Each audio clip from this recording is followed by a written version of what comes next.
vendredi de la deuxième semaine de Carême.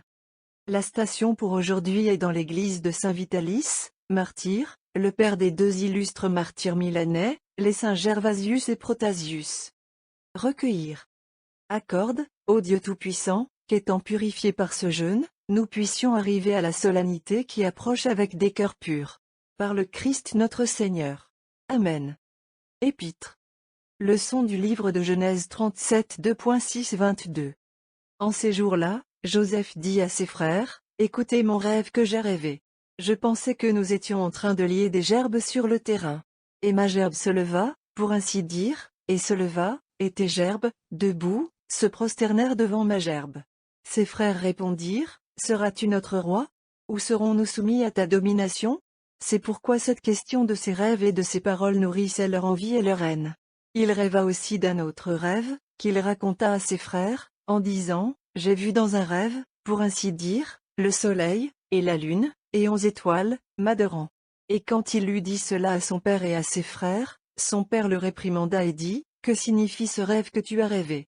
Est-ce que moi et ta mère, et tes frères, t'adoreraient sur la terre ?»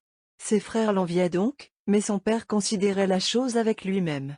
Et quand ses frères demeurent à Sichem, nourrissant les troupeaux de leur père, Israël lui dit, « Tes frères nourrissent les brebis à Sichem, viens, je t'enverrai à eux. » Et quand il répondit, « Je suis prêt », il lui dit, « Va, et vois si tout va bien avec tes frères et le bétail, et apporte-moi à nouveau ce qui se passe. » Alors étant envoyé de la vallée d'Hébron, il vint à Sichem. Et un homme l'a trouvé là errant dans le champ, et lui a demandé ce qu'il cherchait. Mais il répondit, « Je cherche mes frères, dites-moi où ils nourrissent leurs troupeaux. » Et l'homme lui dit, « Ils sont partis de cet endroit, car je les ai entendus dire, allons à Dothan. » Et Joseph s'avança après ses frères, et les trouva à Dothan. Et quand ils le virent au loin, avant qu'ils ne viennent près d'eux, ils pensèrent le tuer, et dirent l'un à l'autre, « Voici le rêveur venir, venons, tuons-le, et jetons-le dans une vieille fosse, et nous dirons, une bête maléfique l'a dévoré, et alors il apparaîtra ce que son rêve lui sert. » Et Ruben entendant cela, s'efforça de le délivrer de leurs mains, et dit, « Ne lui enlevez pas la vie, ni ne versez son sang, mais jetez-le dans cette fosse qui est dans le désert, et gardez vos mains inoffensives. » Maintenant, il a dit cela, étant désireux de le délivrer de leurs mains et de le rendre à son père. Aujourd'hui, l'Église nous rappelle l'apostasie de la nation juive et la vocation conséquente des païens. Cette instruction était destinée aux catéchumènes. Profitons-en aussi. L'histoire ici racontée à partir de l'Ancien Testament est une figure de ce que nous lisons dans l'Évangile d'aujourd'hui. Joseph est extrêmement aimé par son père Jacob, non seulement parce qu'il est l'enfant de son épouse préférée Rachel, mais aussi à cause de son innocence. Les rêves prophétiques ont annoncé la gloire future de cet enfant. Mais il a des frères. Et ses frères, poussés par la jalousie, sont déterminés à le détruire. Leur but pervers n'est pas accompli pleinement. Mais il réussit au moins jusqu'ici, que Joseph ne verra plus jamais son pays natal. Il est vendu à certains marchands. Peu de temps après, il est jeté en prison.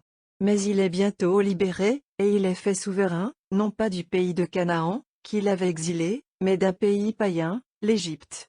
Il sauve ces pauvres païens de la famine pendant une famine des plus terribles, non, il leur donne l'abondance de nourriture, et ils sont heureux sous son gouvernement. Ses frères même, qui l'ont persécuté, sont obligés de descendre en Égypte et de demander de la nourriture et du pardon à leurs victimes. Nous reconnaissons facilement dans cette merveilleuse histoire notre divin Rédempteur, Fils de Dieu et Fils de Marie. Il a été victime de la jalousie de son propre peuple, qui refuse de reconnaître en lui le Messie prédit par les prophètes, bien que leur prophétie se soit si manifestement accomplie en lui. Comme Joseph, Jésus est l'objet d'une conspiration mortelle. Comme Joseph, il est vendu. Il traverse l'ombre de la mort, mais seulement pour ressusciter, plein de gloire et de puissance. Mais ce n'est plus à Israël qu'il prodigue les preuves de sa prédilection. Il se tourne vers les païens, et avec eux il habite désormais. C'est aux païens que le reste d'Israël viendra le chercher quand, pressés par la faim après la vérité, ils seront prêts à reconnaître, comme le vrai Messie, ce Jésus de Nazareth, leur roi, qu'ils ont crucifié. Évangile. Suite du Saint-Évangile selon Matthieu 21 2.33-46. À cette époque, Jésus a parlé à la multitude des Juifs, et aux principaux prêtres cette parabole. Il y avait un propriétaire de maison qui a planté un vignoble, et a fait une haie autour d'elle, et y a creusé un pressoir, et a construit une tour, et l'a laissé sortir au mari, et est allé dans un pays étrange. Et quand le temps des fruits approcha, il envoya ses serviteurs chez les maris, afin qu'ils en reçoivent les fruits. Et les maris imposant les mains sur ses serviteurs, en ont battu un, en ont tué un autre et en ont lapidé un autre. Encore une fois, il envoya d'autres serviteurs, plus que les premiers. Et ils leur firent de la même manière. Et enfin, il leur envoya son fils en disant, « Ils révéreront mon fils. » Mais quand les maris virent le fils, ils dirent entre eux, « C'est l'héritier, viens, tuons-le, et nous aurons son héritage. » Et en le prenant, ils l'ont chassé de la vigne et l'ont tué. Quand, par conséquent, le seigneur de la vigne viendra, que fera-t-il à ses maris? Ils lui disent, il amènera ces hommes méchants à une fin maléfique, et laissera sa vigne à d'autres maris qui lui rendront le fruit en temps voulu. Jésus leur dit, n'avez-vous jamais lu dans l'Écriture, la pierre que les bâtisseurs ont rejetée, elle est devenue la tête du coin? Par le Seigneur, cela a été fait, et c'est merveilleux à nos yeux. C'est pourquoi je vous le dis, le royaume de Dieu vous sera enlevé et sera donné à une nation qui en donnera les fruits. Et quiconque tombera sur cette pierre sera brisé.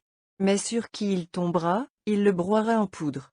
Et quand les principaux sacrificateurs et pharisiens eurent entendu ces paraboles, ils savaient qu'il en parlait. Et cherchant à lui imposer les mains, ils craignaient la multitude. Parce qu'ils le considéraient comme un prophète. Ici, nous avons plus que les simples figures de l'ancienne loi, qui nous montrent notre Rédempteur dans un avenir lointain. Nous avons la grande réalité. Pourtant, un peu de temps, et la victime 3 fois sainte sera tombée sous les coups de ses persécuteurs. Comme les paroles de Jésus sont horribles et solennelles, à l'approche de sa dernière heure. Ses ennemis ressentent tout le poids de ce qu'il dit. Mais dans leur orgueil, ils sont déterminés à maintenir leur opposition à celui qui est la sagesse du Père. Ils ont décidé de ne pas le reconnaître comme étant ce qu'ils savent bien qu'il est, la pierre sur laquelle celui qui tombe, sera brisé, et qui moudra pour poudrer celui sur qui elle tombera. Mais qu'est-ce que la vigne, dont parle ici notre Seigneur? C'est la vérité révélée. C'est la règle de la foi et de la morale. C'est l'attente universelle du Rédempteur promis. Et enfin, c'est la famille des enfants de Dieu, son héritage, son Église. Dieu avait choisi la synagogue comme dépositaire d'un tel trésor. Il voulut que sa vigne soit soigneusement conservée, qu'elle produise des fruits sous leur garde, et qu'il la considère toujours comme sa possession, et celle qui lui était la plus chère. Mais dans sa dureté et son avarice, la synagogue s'est approprié la vigne du Seigneur. En vain, il envoya, à plusieurs reprises, ses prophètes réclamer ses droits. Les maris infidèles les mirent à mort. Le Fils de Dieu, l'héritier, vient en personne. Ils le recevront sûrement avec le respect qui lui est dû et lui rendront hommage en raison de son caractère divin. Mais non. Ils ont formé un complot contre lui. Ils ont l'intention de le chasser de la vigne et de le tuer. Venez donc, païens, et vengez ce Dieu. Ne laissez pas une pierre sur la pierre de la ville coupable qui a prononcé cette terrible malédiction, que son sang soit sur nous et sur nos enfants. Matthieu 27. 25. Mais vous serez plus que les ministres de la justice divine, vous êtes vous-même maintenant le peuple favorisé de Dieu. L'apostasie de ces Juifs ingrats est le début de votre salut. Vous devez être les gardiens de la vigne jusqu'à la fin des temps. Vous devez vous nourrir de ses fruits, car ils vous appartiennent maintenant. De l'est et de l'ouest, du nord et du sud, venez au grand Pâques qui se prépare. Venez à la source du salut, ô vous les nouveaux peuples, qui sont rassemblés à Dieu de toutes les nations sous le soleil. Votre mère, l'Église, remplira de vous, si vous êtes fidèles, le nombre d'élus. Et lorsque son travail sera terminé, son époux reviendra, en tant que redoutable juge, pour condamner ceux qui ne connaîtraient pas l'heure de leur visite. Luc 19h44. Inclinez-vous la tête devant Dieu. Accorde, nous te supplions, ô Seigneur, à ton peuple de guérir à la fois de l'âme et du corps, afin que la pratique continuelle des bonnes œuvres puisse toujours être défendue par ta puissante protection. Par le Christ notre Seigneur. Amen. Encourageons en nous l'esprit d'humilité et de pénitence par l'hymne suivant, que nous tirons de la liturgie grecque. Il a été composé par saint André de Crète. Hymne. Fervé. Quintae Hebdomadae. Je pleurerai les péchés de ma vie misérable. Mais par où dois-je commencer? Ô Jésus, comment vais-je commencer la lamentation que je ferai ce jour-là? Fais-toi, mon Dieu miséricordieux, pardonne-moi mes péchés.